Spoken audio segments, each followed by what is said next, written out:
10 minutes of nonstop news, starting with the news alert. 5 months after he said stricter gun laws would not have prevented the Aurora movie theater tragedy, Colorado Governor John Hickenlooper now saying state lawmakers should consider gun control measures when they reconvene next month. CALL7 Investigator Theresa Marchetta talking to lawmakers about this apparent change. Theresa, the governor's office, however, is telling you that there's really nothing new here. That's what they say. I was told the governor wasn't available to comment personally, but in an email, his spokesperson says the only new thing here is the governor told the AP now is the right time to debate the issue. His critics in the legislature, though, disagree, and senators on both sides of this issue admit, even with recent tragedies top of mind, this is a tricky issue to tackle in Colorado.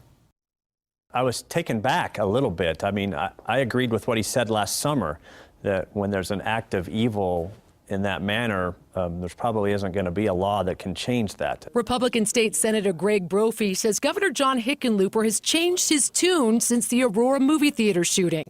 In an interview with CNN after the tragedy, the governor seemed to say the availability of assault weapons would not have made a difference. If there were no assault weapons available, if there were no this or no that, this guy's going to find something, right? He's going to know how to create a bomb. Yet in today's interview with the Associated Press, Hickenlooper used what happened in Aurora as an example of the damage caused by an AR-15 rifle.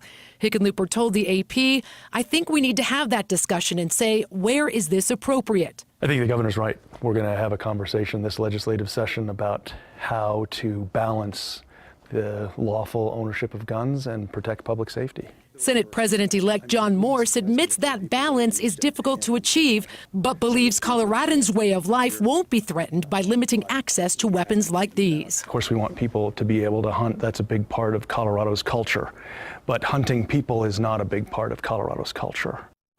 The governor is not calling for specific legislation, and a spokesperson tells me that he's not endorsing either more or less gun control. But both senators tell me they anticipate multiple bills addressing the issue at the start of the next session in January. Now, in terms of the content of all of those bills, we'll, of course, get more specifics once the session's underway. But keep in mind here, the Democrats now control both the House and the Senate. And as Republican Senator Brophy told me today, his party feels on the defensive. It is a very, very touchy issue, and they are going to get the conversation started. That's probably not a bad thing in itself. All right, thanks a lot, Teresa.